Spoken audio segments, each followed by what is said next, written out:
yields. The chair now recognizes the gentleman from Florida, Mr. Bilirakis. Thank you. I appreciate it very much. I thank the witnesses for their testimony today. I want to start off with Mr. Stelin. In your written testimony, you mentioned your organization developed the SCS 9001 Supply Chain Security Standard. I'm a big proponent for industry-led standards generally, but of course, there is to be something in it for the participants to work. What fundamental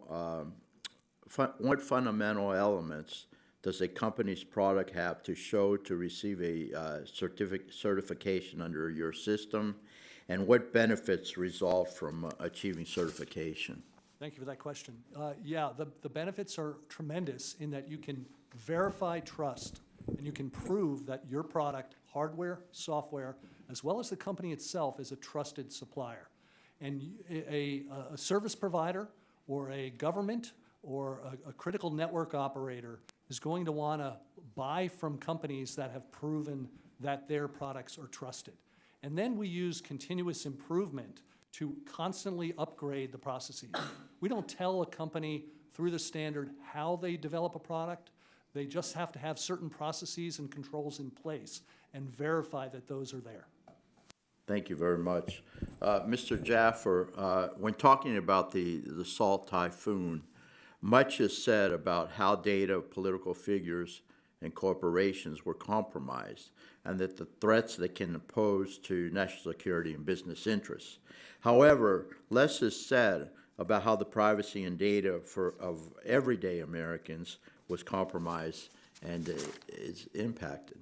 Why should the average American be concerned about the Salt Typhoon attacks on their own data, and what threats does China pose to them by having this individual data? Well, Congressman Bilirakis, it's a great question. The challenge that we have today is that the Chinese deeply infiltrated our telecommunications networks. That means they had access to massive amounts of metadata of ordinary Americans. The communications that you and I have, a phone call, the date, time, and duration of that phone call, potentially the same date, time, and duration of emails that we engage in, and then they can choose who to go after. So we know they can get both metadata and content. So average Americans should be worried that they have all their metadata, and then on top of that, if the Chinese government chooses to, they can go collect the content of those communications as well. So it's a full spectrum capability. If we had that capability on Chinese networks, we would be thrilled. The Chinese achieved our networks, and yet today we're not focused on this problem, right? Mm-hmm. We're talking about signal chats and the like, and no doubt that's a big problem.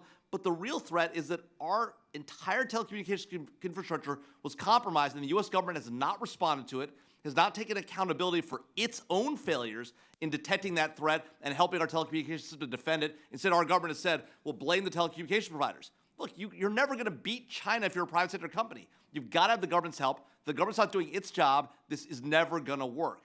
On top of that, the American people should also be worried about apps they have on their phones, like TikTok, which collect massive amounts of data on them. People think, well, these are just videos of kids and dogs, but the reality is that it's collecting a tremendous amount of information, not just who you're communicating with, but your voice as well, numerous times, and it passed that data back to the Chinese Communist Party.